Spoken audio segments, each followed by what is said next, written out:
Doctor, y finalmente quisiéramos que nos compartiera cuál ha sido su experiencia en el proceso que lleva integrar una comunidad en el CIDE Región Centro en Aguascalientes, y cuál es el papel que tienen las y los alumnos en generar este logro. A ver, déjame responder muy brevemente las dos preguntas y de ahí voy a expandir. ¿Cómo lograr crear una comunidad? Poniendo atención. Poniendo atención porque es muy fácil en una comunidad así de pequeña que las dinámicas se vuelvan tensas con rapidez. Y si no estamos atentos a esas dinámicas, detonan dinámicas que pueden ser de tensión y de estrés en una institución tan exigente como lo es el CIDE. Si solamente nos ocupamos de tramitar un expediente que tenemos enfrente, entonces no resolvemos los problemas y no generamos comunidad.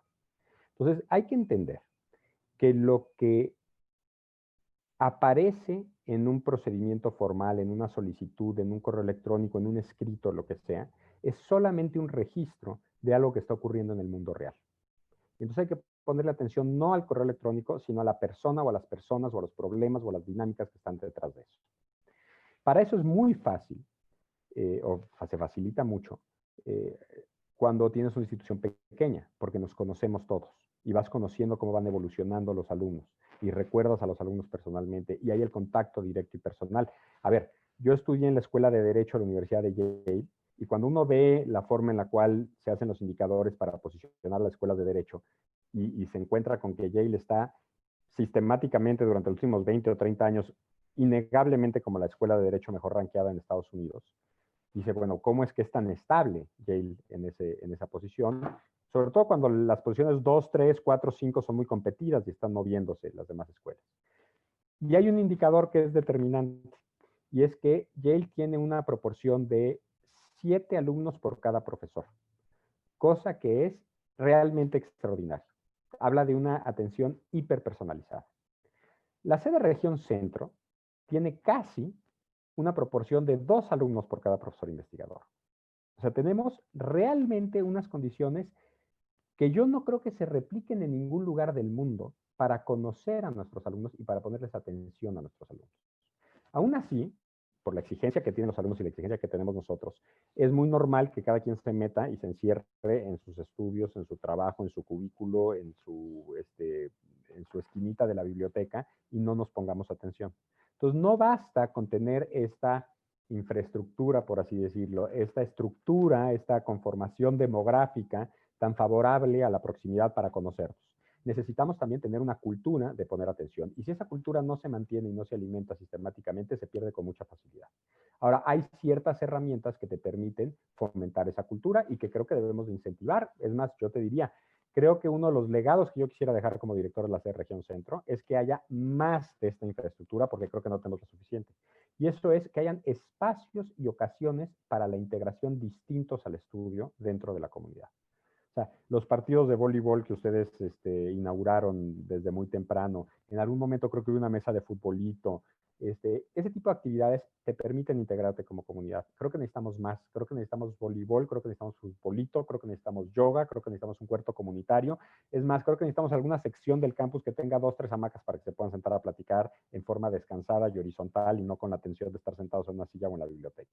O sea, hay que cuidar a la comunidad no solo en la estructura, la proporción profesores-alumnos, sino en la cultura, en la atención que ponemos en querer entender a las personas y no nada más a los expedientes, y también hacer una inversión que nos permita fomentar eso en las instalaciones, con lo limitado que puede ser instalaciones, digo, son preciosas nuestras instalaciones, son muy modernas, tenemos un campus de lujo, pero finalmente es un campus pequeño que alberga a 30 profesores, 60 alumnos y trabajadores administrativos. Entonces no podemos tener una cancha de fútbol americano o poner un equipo de polo, ¿no? O sea, tenemos que tener pues, una cancha de voleibol y quizá un cuarto de yoga, pero esos son espacios importantes. Entonces, así es como creo debemos de cuidar y construir una comunidad con eventos culturales, con una atención personal entre todos dentro de la comunidad. Ahora, ¿cuál es el papel de los alumnos en eso? El papel de los alumnos es determinante en todos sentidos. Si los alumnos entran en una dinámica en la cual lo que buscan es competir a rajatabla unos con otros, de forma que la derrota del prójimo sea mi triunfo, no va a funcionar una dinámica de comunidad. Y ahí los profesores tenemos que ser muy cuidadosos en mantener los niveles de exigencia académica que tenemos sin hacer de ello una carga en la salud mental de nuestros alumnos. Entonces, pues hay una actitud por parte de los alumnos en las cuales deben de ver a sus compañeros como, pues como compañeros de viaje, no como competencia. Eso depende de las señales que nosotros les demos también, no únicamente, pero también. Entonces, esa cultura entre alumnos es determinante. Hay cosas que nosotros podemos hacer o decidir como institución. Por ejemplo, vamos, a mí de nuevo me tocó la experiencia de tener un sistema de calificaciones que era, pues la calificación no importa. O sea, todo el mundo está aprobado, se entiende, todo el mundo aquí es de excelencia, así era, fue una experiencia en la Escuela de Derecho ayer, todo el mundo tiene, había 3 calificaciones, suficiente, normal y extraordinario. Si le echabas muchas ganas, quizá en 1 o 2 materias en toda tu carrera, sacabas un extraordinario. Y si le echabas muchas ganas de no hacer nada, quizás sacabas un suficiente. Nadie había reprobado que tuviera alguien memoria cuando yo estuve ahí. O sea, las calificaciones no eran lo que nos distinguía a unos alumnos de otros. Y eso generaba una colaboración maravillosa, un compañerismo entre los alumnos muy importante. Compañeros, colegas, mi esposa, etcétera, estudiaron en universidades distintas en las que, por ejemplo, te califican en función del desempeño de tus compañeros. Solo puede haber un 10, ¿no? Esas prácticas, todavía tenemos muchas de ellas en el CIDE. Es más, yo te diría, son dominantes las prácticas que ponen a los alumnos a competir. A mí me gustaría ver hacia el futuro que los profesores montáramos herramientas y mandáramos señales en las cuales no sea la competencia, sino la colaboración lo que más se valora. Pero los alumnos finalmente son los que tienen que asimilar esa cultura. Entonces, para que las cosas funcionen bien, tiene que ser sobre todo una dinámica cultural que se desarrolle entre los alumnos, que es determinada por lo que hacemos los profesores en algún grado, pero que inevitablemente van a estar ahí los alumnos. Ahora, hay otra parte en la que creo, a ver, ese es, por así decirlo, la participación de los alumnos para que las cosas funcionen bien, para que no se nos descomponga el asunto. Ahora, hay otra función que es fundamental de los alumnos para que las cosas consistentemente estén mejorando, y esa es la crítica. Hay que ejercer crítica hacia la institución y hacia los profesores, pero hay que saber ejercer esa crítica de forma que sirva para mejorar la institución. Y yo creo que en ese sentido los alumnos han sido sumamente importantes en ese trabajo, desde denuncia de los casos extremos que pueda haber de acoso sexual o de violencia académica, como hemos visto en movimientos nacionales, no solo en el CIDE, en distintas instituciones. Entonces, esa denuncia es muy importante. Ahora, por otra parte, también es muy importante que se desarrolle la sofisticación suficiente en la denuncia de los alumnos para entender a quién está dirigido un discurso de crítica. Porque no es lo mismo salir a la plaza pública y ejercer una crítica contra el gobierno, una crítica contra el patriarcado, una crítica contra el sistema de las cosas como están en general, que hacer una demanda, una exigencia a una autoridad sobre el mismo tema. Es distinta la forma en la que tenemos que presentar nuestros argumentos en la plaza pública a la que tenemos que presentarlos en una denuncia formal, en un correo electrónico, en una entrevista con una autoridad dentro de la institución. Y esas dos son también distintas y deben de ser muy distintas a cuando se está haciendo el ejercicio de crítica a los patrones culturales que mis compañeros ejercen. Si yo quiero que mis compañeros cambien su perspectiva, si yo considero que actitudes de mis compañeros son discriminatorias o que son agresivas o que son tóxicamente competitivas, y yo quiero que mis compañeros cambien, yo no puedo dirigirme a ellos como si estuviera en la plaza pública denunciándolos, porque lo que voy a hacer es galvanizar su posición y generar resistencia.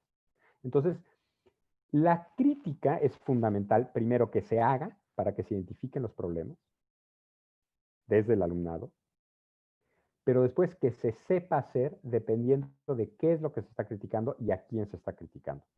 Porque el interlocutor es tan importante o más importante que el mensaje. Y si tú no entiendes bien a tu interlocutor y no sabes lo que quieres que haga tu interlocutor, puedes tener reacciones contraproducentes. Entonces, la comunidad se va generando en este diálogo, en este proceso dialéctico, si así lo quieres, que se da entre las condiciones que la institución genera y le transmite a los alumnos, esta cultura que los alumnos desarrollan en un contexto institucional determinado, y en el diálogo, la respuesta o en muchas veces la increpación que viene desde de parte de los alumnos a la propia institución. No hay comunidad académica sin alumnos. Y no solo eso, el propósito de tener una comunidad académica, y cuando digo comunidad académica no quiero decir nada más un grupo de gente generando productos académicos, sino realmente una comunidad, una integración, un diálogo, eh, tiene como centro al alumno, porque aunque no tuviésemos programas docentes, si investigamos, si escribimos, si publicamos, es para comunicarle a alguien algo. Y la neta es que lo que queremos nosotros es comunicarle a las generaciones que vienen. Quien debe de ser nuestro auditorio central son las generaciones que vienen, no solo en el aula, también en la hoja de nada. Escribir algo de primerísima calidad si nadie lo lee. Y no sirve de mucho si quien lo lee es mi profesor, que ya está retirado y que se va a enorgullecer mucho de su alumno. Sirve si quien lo lee es mi alumno. Y por eso yo siempre le digo a mis alumnos, sobre todo cuando están escribiendo la tesis, no escribas para tus profesores, escribe para tus alumnos. ¿Cómo? No, pues yo no tengo alumnos, yo soy alumno. No importa, tú imagínate que tienes alumnos, porque nuestra función es investigar cosas, reflexionarlas, digerirlas, ver qué funciona, ver qué no, y después transmitir eso. Y tú tienes que poder transmitirlo de forma que le ahorres a la persona a quien se lo estás transmitiendo el trabajo que tú hiciste. La valía de tu trabajo está en ahorrarle a otra persona el tener que pasar por todo el proceso para entender lo que tú entendiste después de haber pasado por ese proceso. Porque esa es la clave de la construcción colectiva del conocimiento y de la construcción colectiva de una cultura y de la transformación colectiva de la cultura. Si no es para los demás, no tiene sentido escribir. Si no es para los demás, por supuesto, no tiene sentido enseñar, digo, eso es evidente. Y en ese sentido, el alumnado no solo es protagonista en la generación de la comunidad a través de sus interacciones, sino también es protagonista en el propósito mismo del trabajo académico. Creo, doctor, que ha dado muestra de cuáles son precisamente estos fines, la utilidad y la relevancia de tener una comunidad integrada, consciente y sobre todo responsable de pertenecer a un grupo en el cual todos tienen un papel sumamente importante para poder construir instituciones tan importantes como el CIDE. Y agradecemos muchísimo su tiempo, su colaboración en este espacio. Creemos que esta entrevista podrá inspirar a muchos otros aspirantes a integrar parte de esta comunidad del CIDE y sobre todo que lo que buscamos es impactar, ¿no? Hablar sobre cómo el CIDE nos aporta y sobre cómo nosotros desde nuestros espacios tratamos de ir construyendo día a día a través de ideas, proyectos y trabajo a esta gran comunidad CIDE. Entonces, no sé si gustara agregar algún comentario adicional, alguna Pues invitación.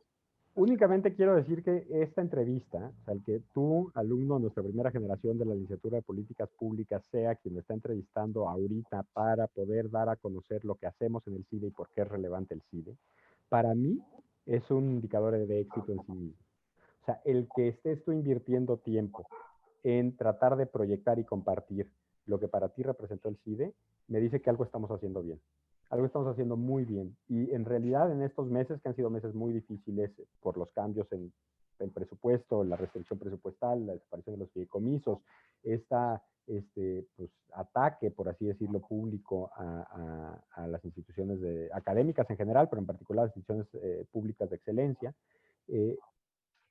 todo este contexto ha provocado una reacción en nuestros exalumnos y nos ha puesto de manifiesto que la comunidad los incluye a ustedes porque la comunidad se construyó con ustedes durante mucho tiempo y al egresar están ahora regresando a enriquecer y a crecer todavía más nuestra comunidad. Entonces, pues nada, decir que para mí este video, y este video que seré yo el que está hablando como merolico, pero no soy yo quien hizo el trabajo para que estuviera este video aquí, el grueso del trabajo lo hicieron ustedes. Este video para mí es prueba, uno, de que hacemos las cosas bien, y dos, de la importancia de la comunidad. porque si ustedes no se sintieran parte de la comunidad, no estaríamos aquí.